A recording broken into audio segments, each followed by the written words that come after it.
할렐루야. 무더운 날씨에도 주님 앞에 나오신 여러분들을 주님의 이름으로 축복합니다. 오늘 일기 예보를 들어보니까 대구 기온이 37.1도 올라갔다. 사람 체온보다 더 높은 기온으로 올라갔다고 합니다.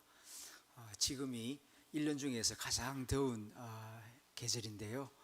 아무쪼록 건강관리 잘 하시고 이 무더위를 잘 이겨내는 하담의 교우들이 다 될 수 있기를 소망합니다. 자, 오늘의 말씀 주제는 거듭남입니다. 교회에서 거듭나야 한다. 거듭나지 아니하면 하나님 나라를 볼 수 없다. 또 중생하셨습니까? 이런 말들을 자주 듣기도 하고 쓰기도 하는데, 이 거듭남이 무엇을 의미하는가? 또 어떻게 거듭나는가? 나는 거듭났는가? 거듭남의 의미와 축복은 무엇인가? 마지막으로 거듭난 사람은 어떻게 살아야 하는가? 자, 이런 물음에 대해서 함께 생각해 보면서 나 자신의 믿음을 점검해 보는 저녁 시간이 될 수 있기를 바랍니다. 가끔 그 영화 제목 가운데에 신의 아들 또는 신의 딸, 그런 표현을 들을 때가 있습니다. 굉장하지요. 사람이 신의 아들이 된다. 누가 신의 아들이냐? 고대 사회에서는 신의 아들이라고 하면은 왕족이나 아주 특별한 사람만 신의 아들이 될 수 있다라고 생각했습니다.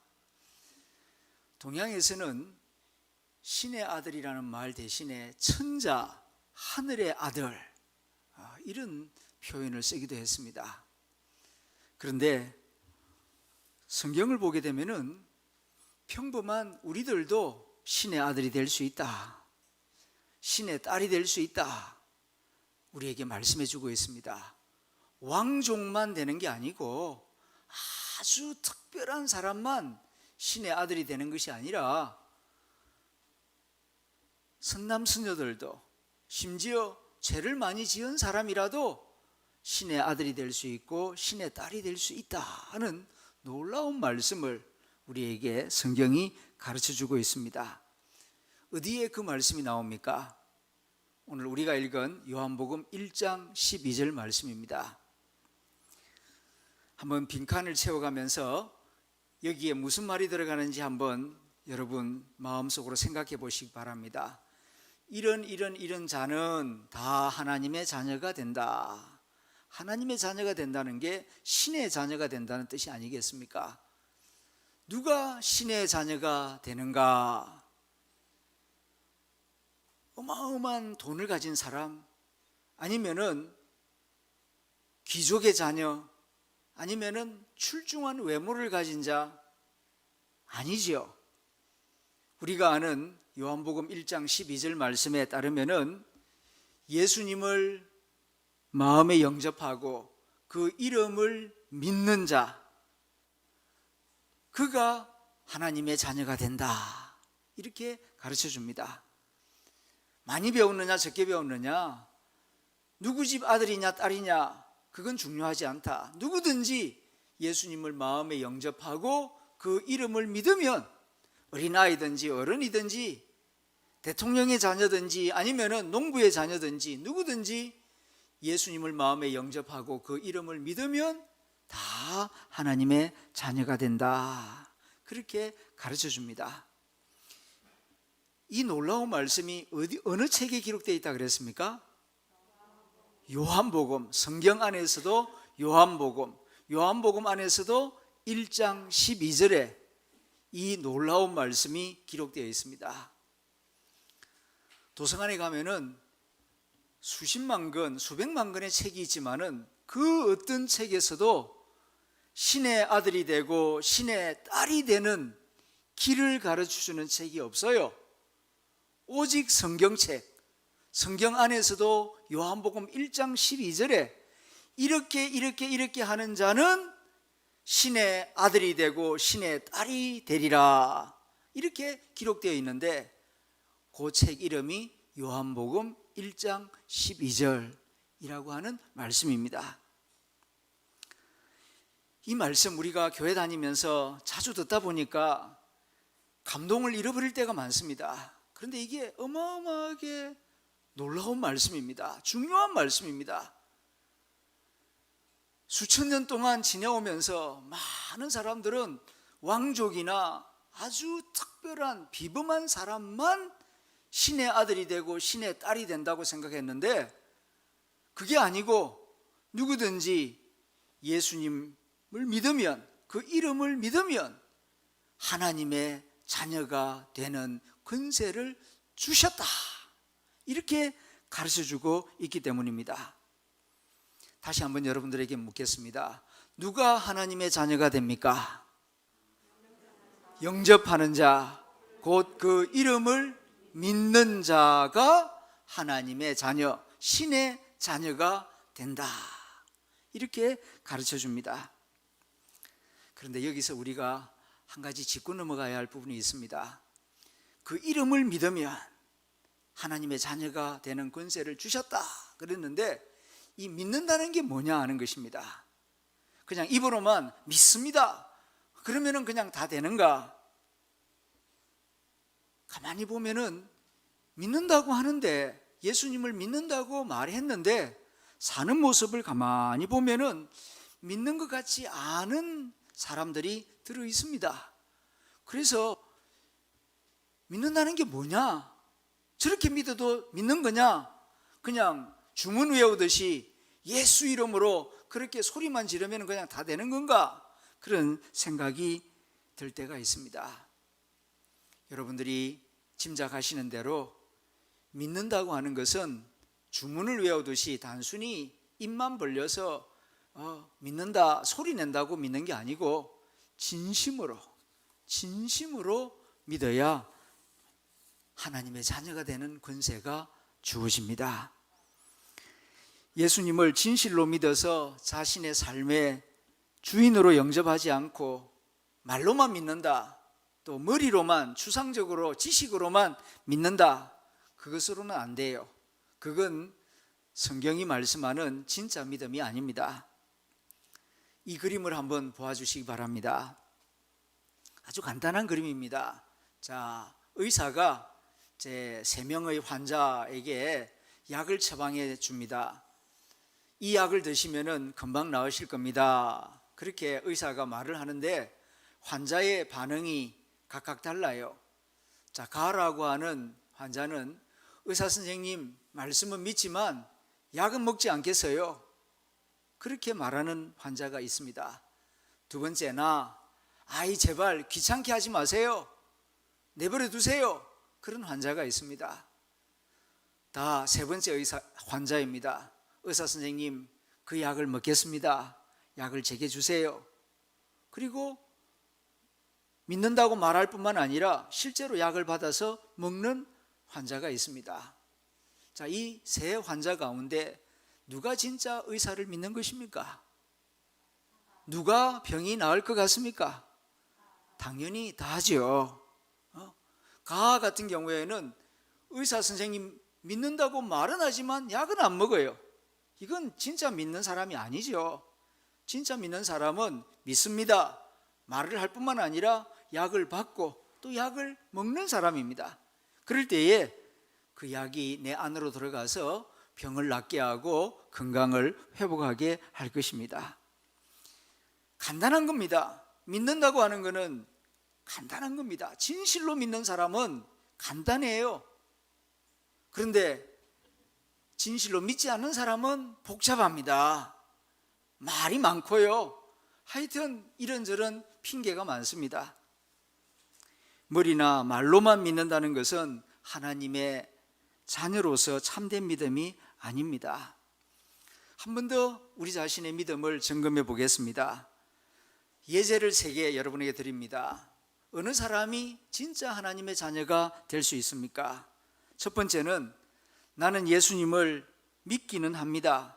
그렇지만 친구들이 나를 비웃을까 봐서 그분을 나의 주님으로 영접할 수가 없습니다. 믿는다고 하면서 다른 사람이 나를 보면 어떡하나, 그게 걱정이 되어서 주님을 따르지 못하는 사람이 있어요. 두 번째는 예수님, 나는 예수님을 믿습니다. 내 삶에 오시옵소서. 나는 당신을 나의 구원자로, 나의 주님으로 영접합니다. 세 번째는 나는 예수님 믿지 않아요. 필요 없어요. 자, 그렇게 대답하는 사람이 있습니다. 이 세 가지 가운데 진실로 예수님을 믿는 사람은 당연히 나이겠지요. 믿는다고 하면은 당연히 의사를 믿는다고 하면은 그 처방전을 받아서 주는 약을 복용하는 사람이고, 믿는다고 하면은 예수님을 따라가는 사람입니다. 예수님을 진심으로 영접한다는 것은 한 사람이 자녀가 되기 위하여, 하나님의 자녀가 되기 위하여 반드시 거쳐야 하는 중요한 과정입니다. 다른 길 없어요. 하나님의 자녀가 되는 길은 믿으면 되고 안 믿으면 못 되는 겁니다. 다른 길 없습니다. 뭐 복잡할 거 없습니다. 그런데 믿으라는 예수님은 믿지 않고 다른 걸 자꾸 구하는 사람에게는 복잡해져요. 뭐 명상, 아니면은 헌금, 뭐 아니면은 뭐 자기 금식, 뭐 아니면은 뭐 별의별 다양한 방법, 그거 소용없습니다. 오직 믿음입니다. 예수님을 진심으로 믿는다는 것은 내가 죄로부터 돌아서서, 불신앙적인 삶으로부터 돌아서서 이제는 예수님을 나의 구원자로, 나의 삶의 주인으로 모시는 것을 말합니다. 한번 여러분들에게 여쭤보겠습니다. 여러분들은 정말 이 중요한 과정을 거치셨습니까? 예수님을 믿음으로 나는 하나님의 자녀가 되었다, 이 확신을 가지고 계십니까? 어떤 분은 아니요, 이런 분도 있을 것이고, 잘 모르겠습니다, 이런 분도 있을 것입니다. 그러나 예, 그렇습니다. 나는 믿음으로, 다른 것이 아니라 내가 헌금을 많이 했다고 하나님의 자녀가 된 게 아닙니다. 교회를 내가 30년 동안 다녔기 때문에 하나님의 자녀가 된 게 아닙니다. 내가 목사이기 때문에, 내가 장로이기 때문에 하나님의 자녀가 된 것이 아니라 믿었기 때문에, 예수님을 내 마음에 영접했기 때문에 하나님이 나에게 하나님 자녀 되는 권세를 주신 것입니다. 이렇게 고백하는 사람이, 이렇게 고백할 수 있는 사람이 진심으로 거듭난 사람이요, 하나님의 자녀인 것입니다. 그런데 혹시 만일 이런 과정을 거치지 않았다면, 또 오늘 이 말씀을 들으면서 현장에서 온라인으로, 교회는 오래 다녔지만은 솔직히 목사님, 저도 잘 모르겠어요. 그리고 무슨 말씀하시는지 잘 이해가 안 돼요.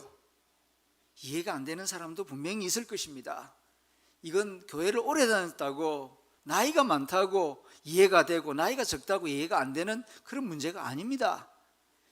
요한복음 3장을 보게 되면은 이스라엘의 큰 지도자 니고데모도 예수님이 너 거듭나야 되겠다 하는 말씀을 못 알아들었습니다. 이성적으로 생각하고 율법적으로 생각하고 아직 마음속에 믿음이 없는 사람은 이 분명한 진리인데도 이 말씀이 잘 이해가 되지 않습니다. 그럴 경우에는 조용히 목회자를 찾아오시기 바랍니다. 그냥 넘어갈 문제가 아닙니다. 그냥 대충 하고 그냥 얼부머리고 아닙니다.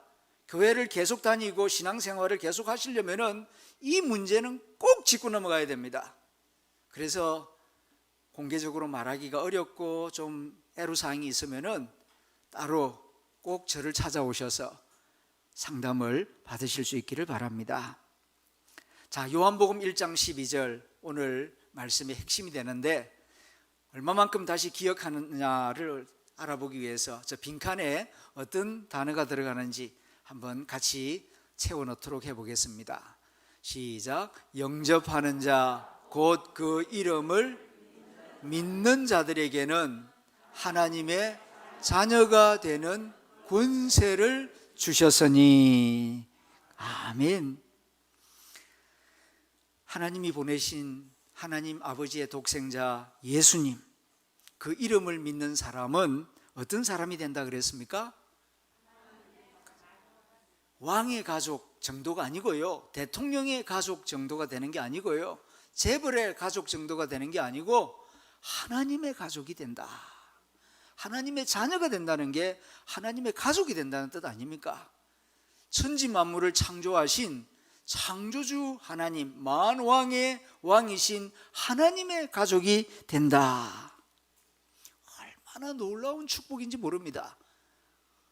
재벌집 자녀로 태어나도 어깨에 힘이 들어가는데 대통령의 아들이 되고 딸이 되면은 아버지 따라서 다 청와대도 들어가고, 지금은 뭐 용산 대통령실도 자유롭게 출입을 하는데, 그 정도가 아니라 하나님의 가족이 되면은 하나님의 모든 축복을 받아 누릴 수 있고, 그리고 이 땅에서뿐만 아니라 저 세상에서도, 새하늘 새 땅에서도 하나님의 축복을 받아 누리는 놀라운 은혜와 선물과 권세가 주어집니다.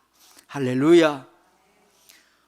여러분은 이미 예수님을 영접하였고 또 믿습니다. 그러므로 이제 저와 여러분은 어떤 사람이 되었습니까? 하나님의 자녀가 되었다. 내가 신의 아들이요, 내가 신의 딸이다. 그렇게 당당하게 말할 수 있어요. 옛날에는 왕족이나 특별한 사람만 천자, 하늘의 아들 또는 신의 아들이라는 말을 썼지만은, 이 성경 말씀, 하나님 말씀이 그것을 보증하고 가르쳐 줍니다. 예수님을 믿는 네가 나의 아들이다, 나의 딸이다. 예수님을 영접한 내가 신의 아들이요, 신의 딸이다. 이것을 기억하고 어깨에 힘을 주고 당당하시길 바랍니다. 하나님의 은혜와 하나님의 축복이, 하나님의 보호하심이 저와 여러분들과 영원히 함께 하시는 줄로 믿습니다. 얼마나 놀라운 일입니까? 교회 다니면서 좀 부자가 되고 안 되고, 병을 고치고 못 고치고, 그것보다도 더 중요한 문제가 이 문제예요. 하나님이 우리에게 주시고자 하는 축복은 이것입니다. 나 잘 믿으면은 뭐 조금 세상에 물질을 좀 더해 줄게, 그거 주려고 하나님이 우리 부르신 게 아니고, 예수 그리스도를 믿는 너희는 내 가족이다, 내 아들이요, 내 딸이다, 이것을 알게 하고 하나님의 자녀답게 살아가게 하시려고 교회를 세우시고 때를 따라 말씀을 주시고 믿음의 길을 걷게 하고 있는 것입니다. 믿습니까? 한 번 더 확인해 보겠습니다. 누구의 권세가 가장 크겠습니까? 누구의 특권이 가장 크겠습니까? 1번 왕의 가족, 2번 대통령의 가족, 3번 하나님의 가족. 하나님의 가족의 권세와 특권이 가장 커요. 만왕의 왕이신 하나님이 내 아버지이시다. 나는 하나님의 아들이다, 하나님의 딸이다. 믿습니까? 그렇다면은 재벌의 아들, 재벌의 딸 부러워할 이유가 없죠. 대통령의 아들, 대통령의 딸을 부러워할 필요가 없죠. 진짜 믿는다면 내가 하나님의 아들이다, 내가 하나님의 딸이다, 그런 믿음과 그런 자의식을 분명히 가지고 있으면은 세상 권세 조금 높다고 해서, 물질을 좀 더 가졌다고 해서 굽신거리고 거기에 기죽고, 내가 하나님의 아들인데, 내가 하나님의 딸인데, 진정으로 그렇게 믿는다면은 세상 사람들 권세나 물질 앞에 비굴하게 굴 이유가 전혀 없는 것입니다. 주 예수님을 영접하고 믿으면은 우리는 하나님의 자녀가 됩니다. 하나님이 손수 그렇게 우리를 만드십니다. 그래서 성경을 자세히 보면은 우리를 예수님의 가족이라고 부르지 않고, 또 예수님의 자녀라고 부르지 않고 하나님의 자녀라고 부릅니다. 예수님을 믿음으로 하나님 아버지의 자녀가 되었다. 예수님은 우리를 아버지 하나님께로 인도하는 길이요 진리요 생명이시고, 하나님 아버지가 보내신 예수님을 믿음으로 하나님 아버지가 우리를 그의 자녀로 삼아 주셨습니다. 그런데 좀 엄격하게 말하면 예수님은 친자고 우리는 양자예요. 우리는 원래 하나님의 자녀가 아니고 다 죄를 지음으로 마귀의 자식들이었는데 예수님을 믿음으로 이제 입양이 된 거죠. 그래서 로마서에 보게 되면은 예수님은 하나님 아버지의 하나밖에 없는 가장 사랑하는 독생자 예수님이시고, 우리는 예수님을 믿음으로 이제는 돌 감람나무가 참 감람나무에 접붙이게 한 것처럼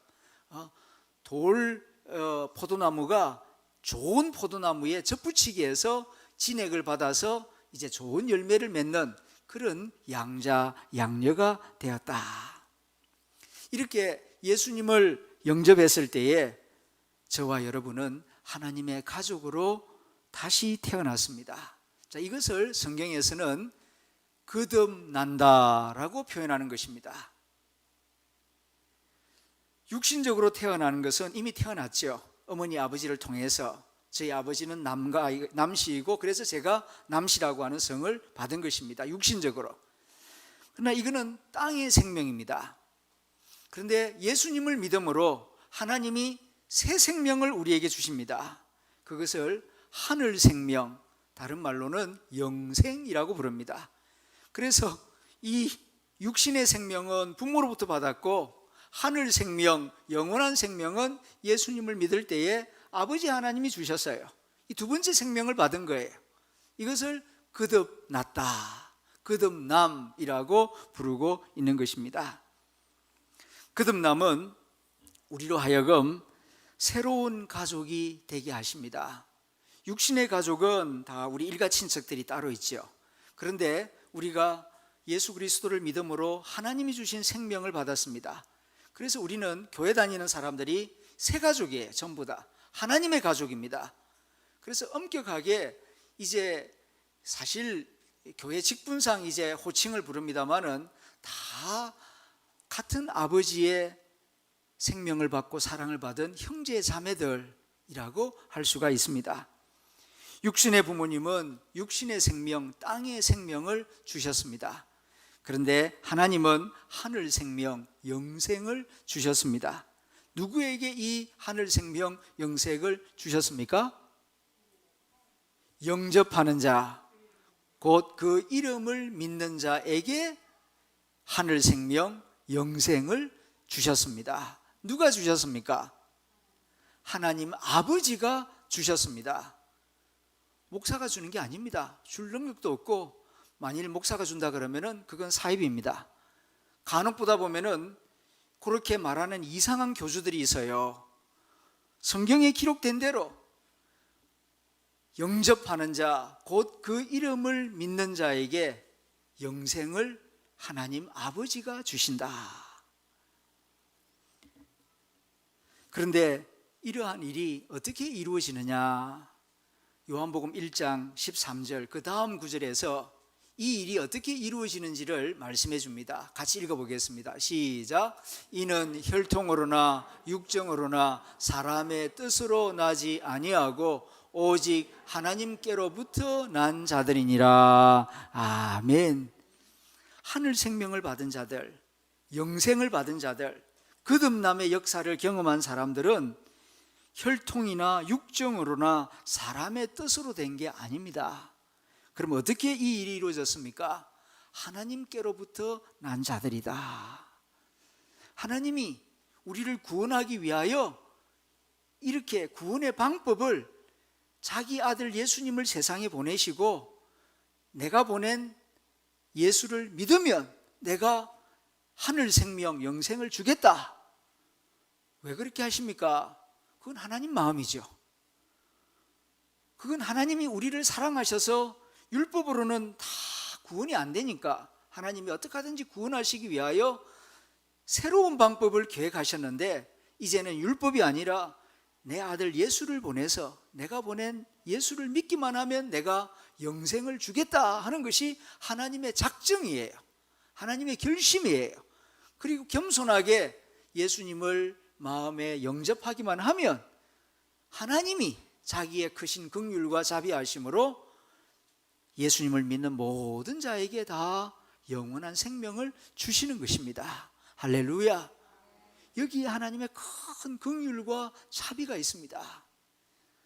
세상적으로 볼 때에는 이것 때문에 시험에 빠지는 사람들이 꽤나 많습니다. 이 세상에 볼 때는 이 세상에 아주 악을 많이 행하기도 하고 모자라기도 하고 그러는데 믿는다는 그거 하나 때문에 다 천국을 주신다. 그러니까 에이 불공평하다. 난 마음에 안 들어. 예수 안 믿을란다. 그래서 마음 문을 닫아버리고 돌아서는 사람들도 있습니다. 나는 그야말로 참 천국에 가기 위해서 안 먹고 노력하고 금욕하고 정말 죽을 고생을 했는데 믿는다는 그거 하나 때문에 그냥 그렇게 달랑 그렇게 그 귀한 천국을 그냥 줘버린단 말입니까? 에이 나는 싫어요. 그렇게 생각하는 사람들이 있습니다. 역사적으로 굉장히 많이 있습니다. 특별히 이제 중국 명나라 때에 그 선교사들이 들어가서 황제에게 이렇게 복음을 전합니다. 그럴 때에 그 명나라 유학파들이 그 중국의 큰 대학자들이 그 왕궁에서 그 선교사들과 마테오 리치라고 하는 선교사와 그 논쟁을 벌인 기록이 남아 있습니다. 왜 중국 그 당시 그 대학자들이 기독교를 안 받아들였냐 하면은 안 받아들일 뿐만 아니라 그때 중국의 그 유학자들이 다 그렇게 주장합니다. 저 종교 받아들이면 나라 망합니다. 왜 망하느냐? 권선징악이어야죠. 권선징악이어야죠. 그런데 그렇게 악을 행하고 못된 짓을 했는데 하나님을 믿고 예수님을 믿기만 하면은 죄 사함을 다 받고 천국에 간다. 그런 식으로 가르치고 저런 진리가 온 천하에 퍼져나가면은 이 나라의 윤리 도덕이 어떻게 되겠습니까? 저거는 거짓말이요. 저거는 아주 교묘한 아주 사기입니다. 그래서 절대로 받아들여서는 안 됩니다 하고 그냥 쌍수를 들고 반대를 했습니다. 그래가지고 그때에 기독교를 안 받아들인다 하는 결정이 명나라 시대 때 이루어진 기록이 남아 있습니다. 구약 시대의 바리새인들과 사두개인들도 그랬죠. 그 장녀들과 그 세리들 손가락질 세상에서 볼 때 아주 그름뱅이 같고 모자란 사람들, 악한 사람들, 도둑놈들 다 지옥 가야 된다고 생각하는 사람들인데 예수님은 그들에게 하나님의 사랑을 전하고 복음을 전하고 천국이 저들의 것이다. 그러니까 바리새인들과 사두개인들은 뿔났죠. 우리는 율법 613가지를 평생 지키느라고 애를 쓰고 있는데 저 사람들은 율법도 모르고 율법도 제대로 안 지키는데 어떻게 천국이 저들의 것이냐. 그래가지고 굉장히 불만스럽게 여겼습니다. 불만스럽게 여기든 말든 하나님은 가난한 자들, 힘없는 자들, 죄인들을 사랑하시는 하나님은 어떻게 하든지 그들을 구원하여 아버지 품으로 새하늘 새 땅으로 인도하기 위하여 내가 보낸 독생자 예수를 믿으면 영접하는 자는 하나님의 자녀가 되는 권세를 주었다. 이미 결심했다. 그렇게 우리에게 말씀하고 있는 것입니다. 이 일은 사람의 육정으로 된 것도 아니고 사람의 머리로 된 게 아니고 하나님의 뜻으로 말미암아 이루어진 것입니다. 다시 여러분들에게 여쭙겠습니다. 우리는 예수님을 믿음으로 거듭났습니다. 영생을 얻었습니다. 이 일을 하신 분이 누굽니까? 하나님이십니다. 육신의 부모님이 아닙니다. 또 우리가 예수님을 영접하도록 도와준 사람도 아닙니다. 그분은 고마운 사람이긴 하지만 내 믿음을 보고 하나님의 자녀가 되는 권세를 주신 분은 부모님도 아니고 친구도 아니고 고마운 사람이 아니라 전능하신 아버지 하나님이 나에게 이런 권세와 특권을 주셨습니다. 다시 말씀드립니다. 주 예수님을 영접하고 그를 믿는 자가 하나님의 자녀가 됩니다. 성경을 100번 읽었다고 되는 게 아니고 믿어야 돼요. 헌금을 많이 했다고 되는 게 아니고 믿어야 돼요. 5대 기독교 집안에 계속 우리 조상들이 다 기독교 집안이라고 명문 가문에 태어났다고 하나님의 자녀가 되는 게 아니라 믿어야 하나님의 자녀가 된다. 한 번 더 확인을 해볼까요? 누가 하나님의 자녀가 되었는지 한번 골라보시길 바랍니다. 첫째, 나는 믿는 가정에서 태어났으니까 하나님의 자녀입니다. 맞습니까? 아니요. 우리는 헌금을 많이 했으니까 하나님의 자녀입니다. 맞습니까? 아니요. 나는 예수님을 나의 구주로 영접했으니까 하나님의 자녀입니다. 예, 맞습니다. 나는 교회를 10년 다녔으니까 하나님의 자녀입니다. 글쎄요, 10년, 20년 다녀도 믿음이 없으면은 하나님의 자녀가 아닙니다. 그래서 이 믿음이라고 하는 것이 하나님의 자녀 되는데 필수적이다. 선택이 아니고 필수적이다. 그래서 다시 한번 요한복음 1장 12절을 외워보도록 하겠습니다. 영접하는 자, 곧 그 이름을 믿는 자들에게는 하나님의 자녀가 되는 권세를 주셨느니라. 여기 성경을 자세히 보면은 주셨느니라, 하나님의 자녀가 되는 권세를 주실 것이니라가 아니고요, 미래형이 아니고 주셨느니라, 이렇게 완료형으로 되어 있어요. 그러므로 예수 그리스도를 마음에 영접하고 그 이름을 믿는 나는 하나님의 자녀가 될 것입니까? 되었습니까? 이미 되었습니다. 할렐루야. 이걸 잘 기억하시길 바랍니다. 그런데 이걸 교묘하게 이렇게 바꿔놓은 게 중세시대 로마 가톨릭 교회예요. 이렇게 열심히 믿으면 앞으로 줄 것이다. 열심히 안 믿으면 하나님 자녀됨에서 탈락될 수도 있다. 그러니까 교회에서 정한 이런 마당도 100번 쓸고 헌금도 1000만 원 하고 이렇게 교회에서 정해놓은 이런 규정을 따라야 이제 구원을 쟁취할 것처럼 가르치는 게, 이게 이제 면죄부라는 거예요. 죄를 면하는 티켓을 만드는 것입니다. 이건 거짓말이죠. 성경은 영접하는 자, 그 이름을 믿는 자에게는 하나님의 자녀가 되는 권세를 주셨으니, 하나님 아버지가 이미 줬다 그랬는데 그걸 주실 것이니, 이렇게 해서 사람을 긴장시켜 놓고 이렇게 해야 앞으로 받을 것이다. 요거는 사기예요. 이건 대사기극이었습니다, 중세시대에.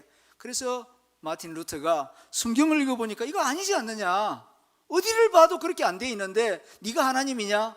하나님이 작정하시고 하나님이 구원 주시는 방식을 왜 네 맘대로 바꾸냐? 그래서 종교개혁이 일어난 것입니다. 이미 주셨어요. 다른 거 필요 없어요. 영접하는 자, 그 이름을 믿는 자에게는 부자든지 가난한 자든지 교회를 오래 다니든지 오늘 나왔든지 중요하지 않습니다. 누구든지 영접하는 자, 그 이름을 믿는 저와 여러분들에게는 이미 하나님의 자녀가 되는 권세를 주신 줄로 믿습니다. 그런데 이 권세, 이 지위 언제까지 지속될까요? 당신은 하나님의 자녀라는 당신의 지위를 언제 잃게 될까요? 첫 번째, 몇 개월 안에. 두 번째, 죽을 때. 세 번째는 결코 그렇게 되지 않는다. 네 번째, 큰 죄를 지었을 때. 어느 것이 성경의 가르침입니까? 다 결코 그렇게 되지 않습니다. 설사 내가 죄를 지었다 하더라도 하나님이 믿을 때 자녀로 삼아주신 것을 포기하거나 무효화시키지 않습니다. 하나님은 믿는 자를 결코 버리지 않겠다고 약속하셨습니다. 마치 우리가 자녀를 키울 때에 내 자녀로 태어났으면은 잘난 자식도 있고 좀 부족한 자식도 있지요. 똑똑한 자식도 있고 그렇지 못한 자식도 있어요. 좀 부족하다고, 좀 게으르다고, 아버지 말을 거역했다고 해서 화가 나서 가뜩하다 호적에서 지워버린다, 그런 말을 하는 경우도 있긴 하지만은 그런 부모는 없죠. 지울 수도 없고요. 육신의 부모도 하물며 그러할진데 우리의 하늘의 아버지께서는 그 아들 예수 그리스도를 진심으로 영접한 자는 한 번 아들로 딸로 삼으시면은 결코 버리지 않습니다. 죄를 지었다 하더라도 때로는 징계는 하시죠. 징계는 하시지만은 버리는 경우는 없다. 이렇게 성경이 가르쳐 줍니다. 그렇습니다. 예수님을 영접한 저와 여러분은 하나님의 자녀입니다. 일시적인 하나님의 자녀가 아니라 영원히 하나님의 자녀입니다. 영원이라고 하는 것은 건강할 때나 병들었을 때나 잘 때나 깨어 있을 때나 심지어 이 땅에 사는 동안에나 이 땅을 떠난 저 세상에 갔을 때나 하나님은 나의 아버지이십니다. 아버지가 자녀를 책임지시는 것처럼 하늘의 아버지는 저와 여러분을 영원히 책임져 주십니다. 그렇다면은 우리가 죽을 때에 무엇을 확신할 수 있겠습니까? 죽을 때는 지금하고는 좀 달라요. 죽을 수 있지, 그렇게 간단하게 말을 하는데 사람이 건강하다가 어느 날 갑자기 죽는 게 아니고요, 이 죽는 프로세스가 있습니다. 몸이 여기저기 아프기 시작하고, 그리고 이제 의식이 희미해지고, 그래도 나중에는 또 기억이 까뭇까뭇해지고 내가 내 자신이 아닌 것처럼 느껴지다가, 그러다가 이제 죽음의 강을 넘어서게 되는데, 죽을 때에 그때에는 믿음마저 흔들릴 때가 있습니다. 그렇지만은 죽고 난 다음에 어떻게 되느냐? 죽으면 아무것도 없을 것이다 라고 생각합니까? 아니면 죽은 후 즉시 하나님과 함께 있을 것이다, 아니면 죽은 후 즉시 사탄과 함께 있을 것이다, 어느 것이 성경의 가르침입니까? 그렇죠. 두 번째, 죽은 후 즉시 하나님과 함께 있을 것이다. 오른편 강도에게 오늘 네가 나와 함께 낙원에 있을 것이다 말씀하셨어요. 3개월 뒤에, 3년 뒤에, 아니면은 40일 지난 다음에, 그거 아니에요. 오늘 숨이 끊어지면은 바로 하나님과 함께 있게 된다. 그러면은 죽고 난 다음 저와 여러분은 누구와 함께 있게 됩니까? 하나님과 함께 있게 됩니다. 이 땅에서는 친구들과 성도들과 함께 있고 성령님이 영으로 우리와 함께 계십니다. 그러나 이 육신은 이제 흙으로 되어서 이 생명이, 육신의 생명이 끝나면 이 몸은 흙으로 돌아갑니다. 그리고 주님이 입으신 부활의 몸을 입고 이제는 주님과 함께 새하늘과 새 땅에서 거하게 될 것입니다.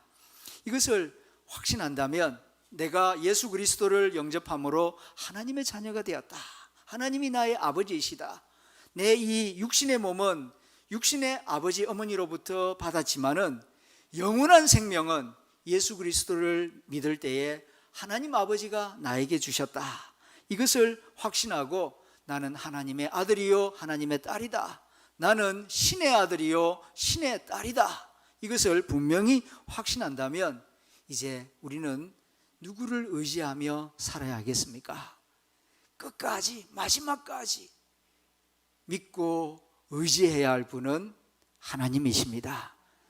부모님도 친구도 교우들도 무덤 앞에까지는 따라가지만은 그 너머는 갈 수가 없습니다. 그러나 산 자와 죽은 자의 하나님은 여호와 하나님이십니다. 그 하나님이 예수 그리스도를 믿는 우리들을 이 땅에서뿐만 아니라 저 세상에서도 영원히 책임지시고 우리와 함께 하실 것입니다. 이 믿음 안에서 항상 승리하는 저와 여러분들이 될 수 있기를 기원합니다.